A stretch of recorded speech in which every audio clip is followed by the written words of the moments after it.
subscribe now and press the bell icon. Never miss an update. Hi hello friends, I am Ruchi Sharma. स्वागत करती हूँ आपका हमारे YouTube channel Target Study Centre में। हम लोगों ने 12th क्लास केमिस्ट्री स्टार्ट किया है और उसका लेसन 1 पढ़ रहे हैं, ठोस अवस्था। तो इसमें हम लोगों ने कवर किया था 2-3 टॉपिक जो क्रिस्टलीय ठोस है, उसमें 2-3 जो भाग हैं उसके प्रकार हैं उसके बारे में जान लिए हम लोग। आणविक ठोस तक जान लिए थे हम लोग। आगे बढ़ते हैं, आणविक ठोस के प्रकार पढ़ना था हमको। तो जो आणविक ठोस के प्रकार हैं वो 2 प्रकार हैं आणविक ठोस के। तो पहला है ध्रुवीय ठोस। वह आणविक ठोस जो 2 असमान परमाणुओं के मिलने के फलस्वरूप बनता है उसे हम ध्रुवीय ठोस कहते हैं। और इनके जो परमाणु होते हैं वो आपस में जिस बल के द्वारा जुड़े रहते हैं उसे वंडरवाल्स बल कहा जाता है। और ये वंडरवाल्स बल के द्वारा एक दूसरे के नज़दीक जुड़े होते हैं। तो ये हो गया ध्रुवीय ठोस, यानी वो ठोस जो असमान परमाणुओं के मिलने के फलस्वरूप बनता है। यहाँ पे याद रखिएगा, यहाँ पे आता है, पूछता है कि ध्रुवीय ठोस किन परमाणुओं के, कैसे परमाणुओं के मिलने के फलस्वरूप बनता है, तो असमान परमाणुओं के। और इसमें जो ये टॉपिक है कि किस बल पाया, कौन सा बल पाया जाता है, तो वंडरवाल्स बल। याद रखिएगा, ये ऑब्जेक्टिव में पूछता है और पूछा भी है। तो ध्रुवीय ठोस का जो गुण है वो जान लेते हैं। पहला है ध्रुवीय ठोस के गलनांक एवं क्वथनांक का मान जो होता है वो निम्न होता है। दूसरा है ध्रुवीय ठोस में परमाणुओं के बीच वंडरवाल्स बल उपस्थित रहता है। और तीसरा है ध्रुवीय ठोस विद्युत का कुचालक होता है, सुचालक नहीं होता है। और क्योंकि असमान परमाणुओं के मिलने के फलस्वरूप बनता है, इसके वजह से। और जो ध्रुवीय ठोस का निर्माण है 2 असमान परमाणुओं के मिलने के फलस्वरूप होता है, ये तो अभी हम लोग डिस्कस किए। यहाँ तक हो गया ध्रुवीय ठोस। अब अध्रुवीय ठोस को देखते हैं। वह आणविक ठोस जिसका निर्माण 2 समान परमाणुओं के मिलने के फलस्वरूप होता है तथा उन परमाणुओं के बीच लैंडन बल उपस्थित रहता है, उसे हम अध्रुवीय ठोस कहते हैं। यहाँ पे नाम उल्टा है बट जो काम है वो उस पर डिपेंड करेगा। तो जो अध्रुवीय ठोस है वो है समान परमाणुओं के मिलने के फलस्वरूप बनेगा और जो इसके जो बीच जो बल लगेगा वो लैंडन बल उपस्थित रहेगा। और जो ध्रुवीय जो ठोस था उसमें असमान परमाणु से वो मिलकर बना था। तो अध्रुवीय ठोस का गुण जान लेते हैं। गुण है क्या, तो पहला है अध्रुवीय ठोस का गलनांक एवं क्वथनांक का मान निम्न होता है, लेकिन जो ध्रुवीय ठोस होता है उससे उच्च होता है। और जो दूसरा है अध्रुवीय ठोस में उपस्थित परमाणुओं के बीच लैंडन बल लगता है, लैंडन बल उपस्थित रहता है। और तीसरा है अध्रुवीय ठोस प्रायः मुलायम प्रकृति का होता है, लेकिन ध्रुवीय ठोस कम होता है। जो अध्रुवीय ठोस है वो एकदम मुलायम होता है, लेकिन ध्रुवीय ठोस जो है वो कम होता है, मुलायम कम होता है अध्रुवीय ठोस से। और जो ध्रुवीय ठोस है, चौथा है अध्रुवीय जो ठोस है वो भी विद्युत का कुचालक ही होता है, सुचालक होता ही नहीं है। तो ये हो गया क्योंकि ये परमाणुओं से मिलकर बने हुए हैं। और पांचवा जो हो गया, पांचवा हम लोग देखेंगे कि जो अध्रुवीय ठोस का निर्माण है 2 समान परमाणुओं के मिलने के फलस्वरूप होता है, ये हम लोग डेफिनेशन में देख लिए हैं। तो यहाँ तक हो गया। अब तीसरा जो है हाइड्रोजन बंधन ठोस है। हाइड्रोजन बंधन ठोस, तो इसके बारे में जान लेते हैं। तीसरा तो वह मतलब जो आणविक ठोस है उसमें ध्रुवीय अध्रुवीय 2 हो गया। और ये तीसरा है हाइड्रोजन बंधन ठोस। तो ये हो गया वह आणविक ठोस जिसका निर्माण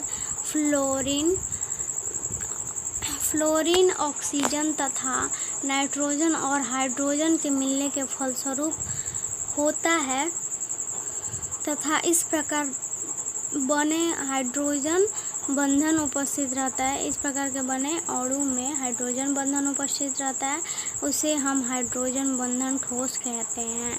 ये हो गया, ये भी एक आणविक ठोस का भाग है यानी प्रकार है। तो वह आणविक ठोस जिसका निर्माण फ्लोरीन, ऑक्सीजन तथा नाइट्रोजन और हाइड्रोजन के मिलने के फलस्वरूप होता है तथा इस प्रकार के अणु में हाइड्रोजन बंधन उपस्थित रहता है, उसे हम हाइड्रोजन ठोस कहते हैं। हाइड्रोजन बंधन ठोस कहते हैं। तो हाइड्रोजन बंधन ठोस के जो गुण है उसके बारे में जान लेंगे। तो हाइड्रोजन बंधन ठोस के जो गुण है, पहला है हाइड्रोजन बंधन ठोस अन्य आणविक ठोसों से अधिक ठोस होता है क्योंकि इसमें हाइड्रोजन बंधन पाया जाता है। अन्य आणविक ठोसों के तुलना में जो अध्रुवीय है उसके तुलना में हाइड्रोजन बंधन ठोस का गलनांक एवं क्वथनांक का मान जो है वो उच्च होता है। और जो हाइड्रोजन बंधन ठोस का निर्माण है FONH यानी फोन, इसको शॉर्ट फॉर्म में फोन याद रख सकते हैं, FONH। तो F से हो गया फ्लोरीन, ऑक्सीजन, नाइट्रोजन और H से हो गया हाइड्रोजन। तो आपस में मिलने के फलस्वरूप इसका निर्माण होता है हाइड्रोजन बंधन ठोस का। और जो चौथा है, इसका गुण हाइड्रोजन बंधन विद्युत का कुचालक होता है, ये भी कुचालक ही होता है। तो यहाँ तक हम लोग देख लिए और आगे बढ़ते हैं। धात्विक ठोस जो क्रिस्टलीय ठोस है उसका चौथा प्रकार है धात्विक ठोस। तो धात्विक ठोस के बारे में जान लेते हैं। वह क्रिस्टलीय ठोस जिसके जालक बिंदु पर केवल धातु उपस्थित रहते हैं, उन धात्विक परमाणुओं के बीच धात्विक बंधन पाया जाता है या उपस्थित रहता है, उसे हम धात्विक ठोस कहते हैं। ये हो गया क्रिस्टलीय ठोस का भाग है यानी प्रकार है। चौथा है धात्विक ठोस जिसके क्रिस्टल बिंदु पर धात्विक परमाणु उपस्थित होते हैं और यहाँ पे जो बल लगेगा वो है धात्विक बंधन है। और इसका गुण देख लेते हैं हम लोग। और धात्विक ठोस के जो गुण है उसके बारे में देख लेते हैं। पहला है धात्विक ठोस में जालक बिंदु पर केवल धातु उपस्थित रहता है, जो जालक बिंदु है वहाँ पर केवल धातु उपस्थित रहता है। और दूसरा जो है धात्विक ठोस में परमाणुओं के बीच धात्विक बंधन उपस्थित रहता है, वो जो धातु जो उपस्थित रहेगा वहाँ पे जो बंधन लगेगा, बल लगेगा, वो धात्विक बंधन होगा। और तीसरा देखते हैं इसका गुण, धात्विक ठोस का गलनांक एवं क्वथनांक का मान उच्च होता है। चौथा है धात्विक ठोस कठोर प्रकृति की होती है जो विद्युत का सुचालक होती है। और इस यहाँ तक जो है क्रिस्टलीय ठोस के प्रकार समाप्त हो गए, ख़त्म हो गए। और अब स्टार्ट होता है अक्रिस्टलीय ठोस। तो हम लोग अक्रिस्टलीय ठोस को थोड़ा सा देख लेते हैं और उसके बाद इसको कवर करेंगे हम लोग। तो अक्रिस्टलीय ठोस जो है वह ठोस पदार्थ जिसका आकृति और आयतन दोनों ही निश्चित हो और उसमें उपस्थित कण यानी अणु, परमाणु, आयन अनियमित रूप से लंबी श्रृंखला में एक दूसरे के नज़दीक सजे रहते हैं, उसे हम अक्रिस्टलीय ठोस कहते हैं। क्रिस्टलीय ठोस में जो था वो था कि उनकी आकृति आयतन भी निश्चित था, लेकिन उनके जो कण थे वो नियमित रूप से एक दूसरे के नज़दीक लंबी श्रृंखला में सजे हुए थे।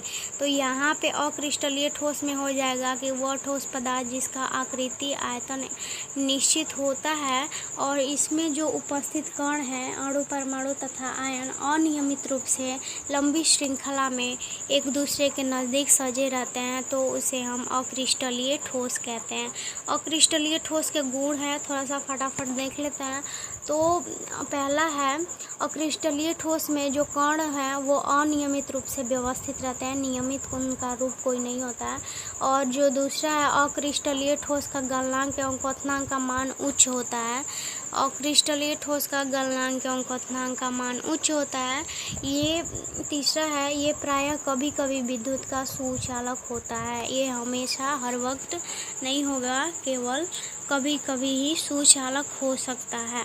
और यहाँ तक हो गया अक्रिस्टलीय ठोस।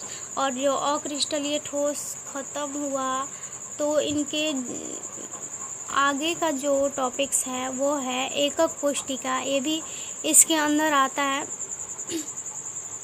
तो एकक कोशिका के बारे में जान लेते हैं जल्दी से, और इसके बाद इसको कवर करेंगे हम लोग। एकक कोशिका वायुमंडल में उपस्थित वह सूक्ष्मतम कण जिसके मिलने के फलस्वरूप एक नए सरल यंत्र या पदार्थ का निर्माण होता है, उसे हम एकक कोशिका कहते हैं, जिसके जालक बिंदु पर अनेक प्रकार के सूक्ष्मतम कण उपस्थित रहते हैं।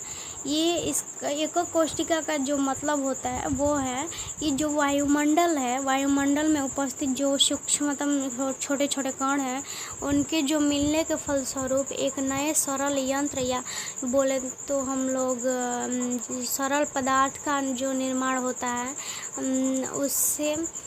उसे हम एकक कोशिका कहते हैं। जो कण होते हैं उसे हम एकक कोशिका कहेंगे, और जिसके जालक बिंदु पर अनेक प्रकार के सूक्ष्मतम कण उपस्थित रहते हैं। तो ये हो गया एकक कोशिका। हमारे इन्वायरमेंट में पाए गए कणों को बोलते हैं, और यहाँ से इसके जो प्रकार हैं वो स्टार्ट होते हैं। तो यहाँ से प्रकार अगले वीडियो में हम लोग कवर करेंगे, यहाँ तक रहने देते हैं, वीडियो ज़्यादा लंबा हो जाएगा। तो चलिए bye bye, take care, support करते रहिए और पढ़ते रहिए। और इसका जो क्वेश्चन आंसर है सब्जेक्टिव वो लाएंगे हम। तो चलिए टेक केयर, बाय बाय, और अपना ख्याल रखिए आप लोग।